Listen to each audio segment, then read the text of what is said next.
আমরা পরবর্তীতে আমি নিজে আমার হ্যাকিংয়ের প্রতি দুর্বলতা ছিল। আইটিতে আলাদা আলাদা করে পড়াশোনা করার জন্য আমি এই লাইনে চলে আসি এবং আইটিতেই আছি এবং সাইবার সিকিউরিটি নিয়ে কাজ করি মোটামুটি ল এনফোর্সমেন্ট বা ব্যাংক বলেন বা এগুলোতে।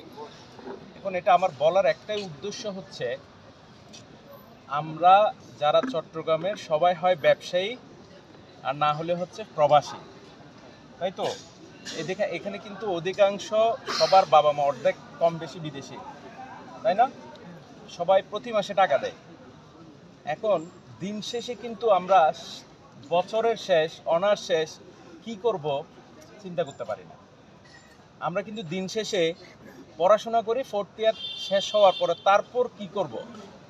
আমি এই ক্ষেত্রে আপনাদেরকে পরামর্শ দিয়ে যাচ্ছি, আপনাদের হাতে প্রচুর সময় আছে, পড়াশোনা পাশাপাশি আপনার অনেক কিছু আছে ইউনিভার্সিটিতে, এই জিনিসগুলো আপনি চালাই যান। যেমন আপনি ভাষা শিক্ষা ইনস্টিটিউট আছে, সেখান থেকে একটা ভাষা শিখেন, আপনার লাইফ পরিবর্তন হয়ে যাবে। আপনার এখানে আমাদের আইআইটি থেকে বিভিন্ন কম্পিউটারের কোর্স করায়, আপনি জবে গেলেও কিন্তু কম্পিউটার বাধ্যতামূলক লাগবে, 6 মাসের সার্টিফিকেট লাগে, তাই না?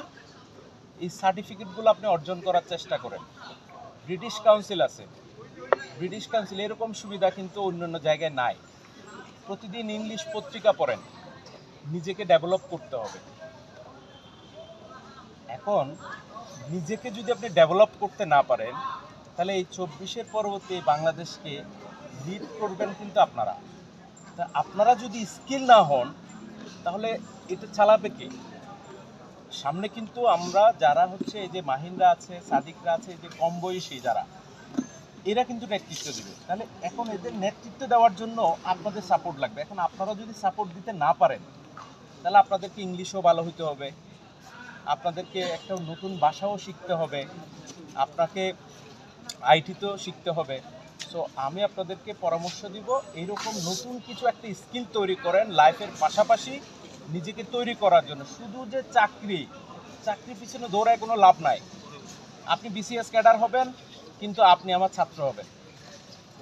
মানে আমি 2015 সালে একটা পোস্ট দিয়েছিলাম ফেসবুকে, ইচ্ছা ছিল পুলিশ হব কিন্তু পুলিশ হতে পারি নাই।